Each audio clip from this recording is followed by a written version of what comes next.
ٹیلی vision programmes, live Bible studies, غیر مسیحوں کے اور آپ کے اہم ترین سوالات کے جوابات، کئی ہارٹ ایشوز پر مبنی ایمان افروز یوٹیوب چینل، نوجوانوں کے مسائل، آن لائن کورسز، میری کئی کتب کے تراجم، بائبل مقدس کی کئی کتب کی تفاسیر اور اس بیش قیمت خزانہ تک رسائی کے لیے اور بہت کچھ اور جاننے کے لیے وزٹ کیجیے www.newlifeinstitute.org۔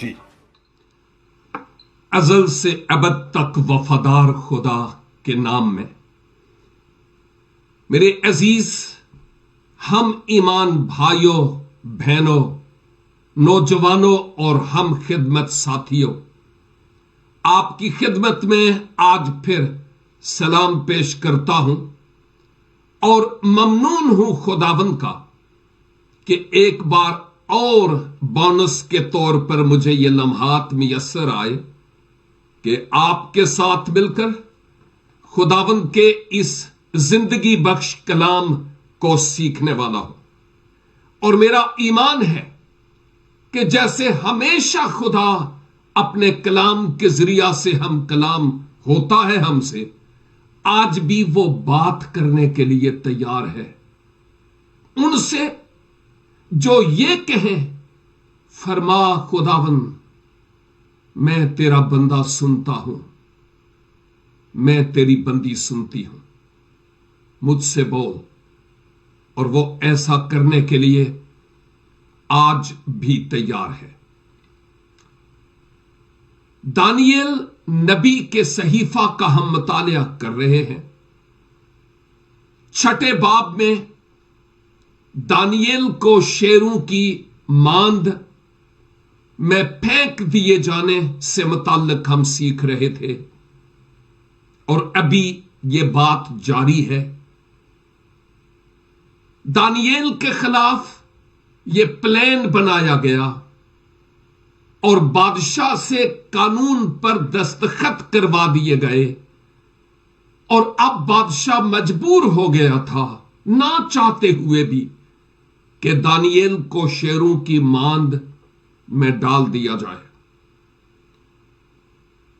ملینئر اپنے کیسل یعنی اپنے محل میں گیا، لیکن ساری رات وہ جاگتا رہا اور کسی بھی طرح کی اس نے آسائش کا استعمال نہیں کیا۔ ادھر دوسری طرف دانیل، خدا نے اپنے فرشتوں کو نہیں، فرشتہ کو بھیجا، اور اس نے ان شیروں کے منہ بند کر دیے۔ اور مجھے یوں لگتا ہے کہ جیسے دانیل کی نگاہ میں وہ شیر بلیاں تھی، بلیاں، اور پاسبل ہے ان کے بیچ میں یا ان میں سے کسی ایک پر سر رکھ کر سویا بھی ہو، مجھے معلوم نہیں، صرف ایک خیال پیش کرتا ہوں، بائبل میں نہیں لکھا۔ مطلب یہ کہ انتہائی تسلی اور پرسکون ہو کر وہ رات بتاتا ہے۔ بادشاہ کی نیند کیسی تھی اور مرد خدا کی نیند کیسی تھی؟ گزرے ہفتے ہم نے دیکھا اور بہن نے شروع میں یہ حوالہ تلاوت بھی کیا کہ کیسے صبح بادشاہ آتا ہے اور اس شیروں کی ماند میں دیکھتا ہے، اور مختصر طور پر یہ کہ اس ماند میں جھک کر لگتا ہے کہ دانیل کو آواز دے کر مخاطب ہو کر کہتا ہے، اے دانیل، جس خدا کی تو ہمیشہ سے پرستش، عبادت اور بندگی کرتا چلا آ رہا ہے، کیا اس نے تجھے شیروں کے منہ سے چھڑا لیا، بچا لیا؟ میں سمجھتا ہوں کہ بادشاہ بغیر تحقیق کے اس قانون پر